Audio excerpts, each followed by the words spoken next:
prior to the pay-per-view, which, man, okay, man, Tony Khan is definitely going all out. But we're gonna get to that in a minute.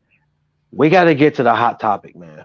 We got to get to the hot topic. Yeah, you see it. We hear from MJF. Boy, oh boy, did we hear from MJF. Oh, man. See, I can't see him. I can't see this in WWE. Yeah. Every once in a while, maybe every once in a while, but I can't see the true passion. Yeah. I don't know, man. I guess it'll be a wait until we see kind of moment. But my man came out on fire. He came out. Hey, what we say? What what's Jay Cargill? What's Jay Cargill's catch line? Tony, cut the shit. MJ, cut the shit. All right, he cut the shit tonight, and he let it be known, man. His thoughts about everybody. He didn't leave nobody out. It wasn't just about Tony Khan. It was about the people. It was about the people in the back. You know, it was about everybody. So, you know, what's your thoughts on it, man?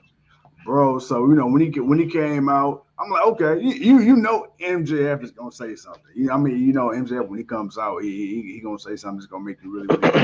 The one thing that he said that was absolutely 100% true was he said, unlike the other guys in the back, well, as a fan with a few exceptions, but coming from him, he's like, the one thing that I do every single week, I come out here and bust my ass. Who the number 2 draw? I'm the number 2 draw. Every single week, man, I put this company on my back. And then the thing when he said, I make you feel, that's absolutely what he did. That's what professional wrestling is all about. Professional wrestling is suspension of belief. It's blurring that line between reality and fiction. Kayfabe, shoot, work, whatever. Yeah. Now, my thing is this. We all know the contract situation with Tony Khan and MJF, that's a shoot.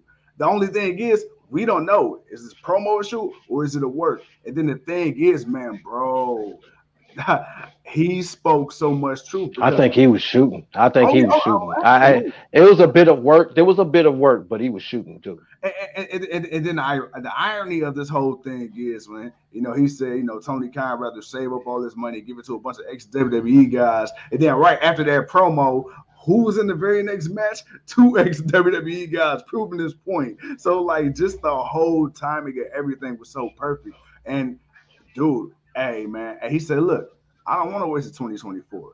Fire my ass, you fucking Mark. And I'm like, wow. And then Tony Khan's been getting a lot of criticism, too, because people say, hey, okay, we get it. You're a fan, but you're too much of a fan. Now, me personally, is there some booking decision that Tony Khan does, and it's like, okay, I don't agree with, but that's life. You're not going to agree with everything. But the fact that he took the real life conversations behind the scenes, the real life internet conversations, the things that people are already saying, well, he's got the balls to break that quote unquote fourth wall and put it out there. And man, bro, on everybody, like you said, it wasn't just Tony Khan. Hey, he let the fans know how they feel. Oh, I thought 2 weeks ago I couldn't wrestle. Oh, why? Because I'm not reckless. Because I don't drop people on the head. Because I actually take time to make you think and feel and actually get invested in the matches, and then he started talking about the boys in the back on this spot. So I don't know, man. He might have ruffled a couple feathers with that one, but it's clear, regardless of what it is, MJF don't give a fuck. And I can appreciate Tony Khan for knowing the situation, and instead of running from it, man, he let MJF go out there on the forefront and do what he had to do. It made for great TV. We're gonna talk about this for a long, long time. And that's why I say it's a work shoot. Like, I feel like there's a conversation to bring some edge, and they're not. But see, this is where I kind of like AEW because they're not running from it. Like, you think Tony Khan would really be okay with MJF going out there and talking that much about how the show, what people are really saying? AEW don't shy from it, and then they find that something, and they give it to you, and it's like, bam, here you go, and it's like, oh shit, okay, you know what, you got me. And I feel like this is right now. This is the best person for him to do it with. Like, whatever this is finna be, whatever this is finna be, as long as they work this and do this right, it could be something great for the company. It could be something great. If it's about him earning his payday, I could see him earning his money. I could damn sure see him earning his money because like I said, this LA crowd ate it up. They shit out of this on YouTube. That LA crowd was just they was just they were so into it. It was just like, yo, like everything he was saying just had so much vigor to it, and the crowd was just reacting to it so hard. It's like, let me tell you how great of a talker he is. When he came out, he went from the crowd telling him to shut the fuck up to by the time he got done saying what he was saying, literally everybody in the crowd cheered for him. They're clapping it. They're like, hey, you speaking truth. All right, this is what we want to, but this is what they want to see. Like, yeah, this is what we want to see. We want to see that truth. And that's why I say, man, whatever's gonna come from it is something's gonna come from it. If this dare you say we get a CM Punk, do we get a CM Punk versus MJF for the world title? Yeah, you know what's crazy? I was thinking that, you know, as I seen CM Punk come out earlier, and I seen MJF come out, I'm like, dude, it only makes sense. You gotta finish that feud. The perfect person. Who is the considering he won?